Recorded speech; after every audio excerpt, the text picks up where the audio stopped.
வணக்கம். உங்க காரை நீங்க எவ்வளவு பத்திரமா பாத்துக்கிறீங்கன்னு தெரியும். ஆனா அந்த கார் இன்சூரன்ஸ் பாலிசிய எப்பவாவது முழுசா படிச்சு பாத்திருக்கீங்களா?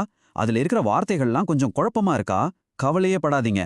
இன்னைக்கு நாம கார் இன்சூரன்ஸ பத்தி ரொம்ப சிம்பிளான தமிழ்ல அக்கு வேற ஆணி வேற பிரிச்சு பார்க்க போறோம். வாங்க ஆரம்பிக்கலாம். உங்க இன்சூரன்ஸ் பாலிசி ஒரு புரியாத புதிர் மாதிரி இருக்கா? இனிமே அந்த டென்ஷனே வேண்டாம். இந்த விளக்கத்துக்கு அப்புறம் உங்க பாலிசில இருக்கிற ஒவ்வொரு வார்த்தைக்கும் உங்களுக்கு அர்த்தம் புரியும். வாங்க, இந்த புதிரை ஒன்னா சேர்ந்து விடுவிக்கலாம். சரி, முதல்ல ஒரு முக்கியமான கேள்விக்கு வருவோம். நாம எதுக்காக கார் இன்சூரன்ஸ் எடுத்தே ஆகணும்? இது உண்மையிலே அவசியமா இல்ல சும்மா பணத்தை வீணடிக்கிறோமா? வாங்க பார்க்கலாம். இதுக்கு ரெண்டு முக்கியமான காரணங்கள் இருக்குங்க. முதல் காரணம், இது சட்டம். மோட்டார் வாகன சட்டப்படி இன்சூரன்ஸ் இல்லாம வண்டி ஓட்டுறது தப்பு. ஆனா அதைவிட முக்கியமான ரெண்டாவது காரணம் என்னன்னா, இது நம்ம பாக்கெட்டுக்கு ஒரு பெரிய பாதுகாப்பு. எதிர்பாராம ஏதாவது விபத்து நடந்தா லட்சக்கணக்கில் செலவு வராம இதுதான் நம்மள காப்பாத்தும். அது ஒரு பெரிய மன நிம்மதி இல்லையா? ஓகே, இப்ப இன்சூரன்ஸ்ல பொதுவா ரெண்டு வகை இருக்கு. ஒன்னு பேசிக், இன்னொன்னு எல்லாத்தையும் கவர் பண்ற மாதிரி ஃபுல் பேக்கேஜ். இதுல உங்களுக்கு எது செட் ஆகும்? வாங்க, ரெண்டுக்கும் என்ன வித்தியாசம்னு ரொம்ப தெளிவா பார்க்கலாம். இப்போ இந்த ஸ்லைட பாருங்க. இடது பக்கம் இருக்கிறது தேர்ட் பார்ட்டி இன்சூரன்ஸ். இது சட்டப்படி கட்டாயம். இதனால உங்க வண்டியால மத்தவங்களுக்கு, அதாவது மூணாவது நபருக்கு ஏதாவது சேதமாச்சுன்னா மட்டும் இது கவர் பண்ணும். உங்க வண்டிக்கு எதுவுமே கிடைக்காது. ஆனா வலது பக்கம் இருக்கிற காம்ப்ரிஹென்சிவ் இன்சூரன்ஸ் ஒரு ஆல்ரவுண்டர் மாதிரி. இது தேர்ட் பார்ட்டியையும் கவர் பண்ணும்.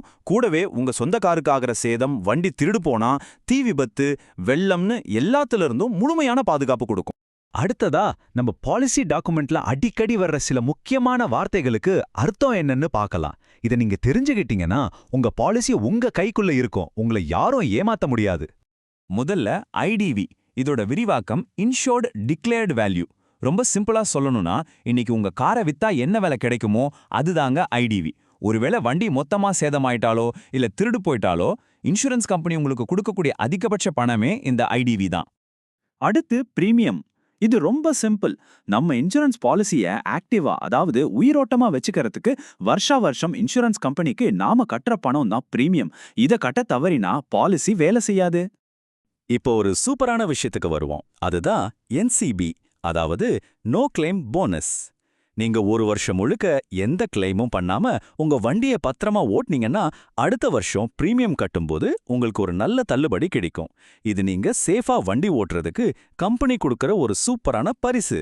இந்த நோ கிளைம் போனஸ்ல ஒரு பெரிய பிளஸ் என்ன தெரியுமா? நீங்க தொடர்ந்து 5 வருஷம் எந்த கிளைமும் பண்ணாம இருந்தா உங்க பிரீமியத்துல 50% வரைக்கும் தள்ளுபடி கிடைக்கும். அதாவது பாதிக்கு பாதி பிரீமியம் கம்மியாகும். இது ஒரு பெரிய சேமிப்பு இல்லையா? அடுத்தது டிடக்டிபிள். இது என்னன்னா, கிளைம் வரும்போது நாம நம்ம கையிலிருந்து கட்ட வேண்டிய ஒரு சின்ன அமௌண்ட். உதாரணத்துக்கு 10,000 ரூபாய் செலவாகுதுன்னு வச்சுக்கோங்க. அதுல 1000 ரூபாய் மாதிரி ஒரு சின்ன தொகையை நாம கொடுப்போம். மீதி 9,000 ரூபாயை இன்சூரன்ஸ் கம்பெனி பார்த்துக்கும். இது மொத்த செலவுல நம்மளோட ஒரு சின்ன பங்கு மாதிரி. உங்க காம்ப்ரிஹென்சிவ் பாலிசி கூடவே இன்னும் கொஞ்சம் எக்ஸ்ட்ரா பாதுகாப்பு வேணும்னு நினைச்சீங்கன்னா அதுக்கு சில ஆட்-ஆன்கள் இருக்கு. Zero depreciation, engine protection, road side assistance மாதிரி நிறைய இருக்கு.